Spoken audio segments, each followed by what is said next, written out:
வீடியோவில் பார்த்தீங்கன்னா நார்மல் நம்ம ப்ளவுஸ் கட்டிங் வச்சு இதில் கட்டோரி கட்டிங் எப்படி போடலாம்னு நான் சொல்கிறேன். சரிங்களா, வாங்க வீடியோக்குள்ள போகலாம்.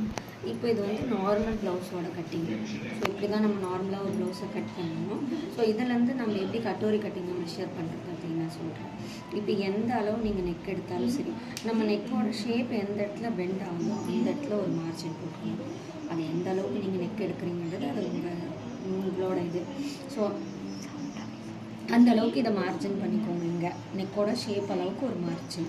அதுக்கப்புறம் பார்த்திங்கன்னா டாட் இருக்குது பார்த்தீங்களா, டாட்டுக்கு இப்போ நீங்கள் ப்ளவுஸில் வந்து எவ்வளோ பிடிக்கிறீங்க, ப்ளவுஸ் வந்து பார்த்திங்கன்னா ப்ளவுஸோட பிடிக்கிற அளவு மெஷர் பண்ணிக்கோங்க. இந்த டாட்டில் இருந்து சைடு அளவு பார்த்திங்கன்னா எனக்கு வந்து சைடு பிடிக்கிற அளவு வந்து இங்கே வருது.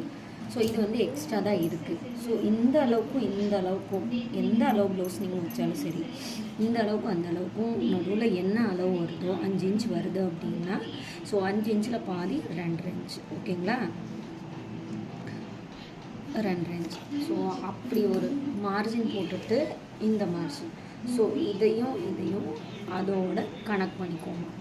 ஸோ இப்படி கனெக்ட் பண்ணிட்டீங்க அப்படின்னா இதை வந்து நம்ம கட் பண்ணி எடுத்துகிட்டு இந்த பீஸை வந்து கிராஸ் பீஸ் போடணும், கிராஸாக வச்சுக்கோங்க. ஸோ இதுதான் கட்டோரி கட்டிங்.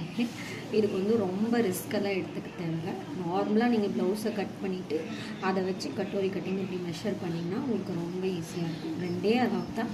ஒன்று இந்த கப் டாட்டுக்கும் இதுக்கும் சென்டர் அளவு, இன்னொன்று நெக்கோட ஷேப் அளவு. ஸோ இதை வந்து ப்ளவுஸ் அளவு வரைஞ்சிட்டு இதை வரைஞ்சிங்கன்னா உங்களுக்கு கரெக்டாக வரும். இந்த வீடியோ உங்களுக்கு பிடிச்சிருந்தா நமக்கு இதை ஃபாலோ பண்ணிக்கோங்க. இதோட லாங் வீடியோ வந்து யூடியூப்பில் அப்லோட் பண்ணுறேன். மறக்காமல் நம்ம யூடியூப் பேஜை சப்ஸ்கிரைப் பண்ணிக்கோங்க, யூடியூப் சேனலை சப்ஸ்கிரைப் பண்ணிக்கோங்க. தேங்க்யூ.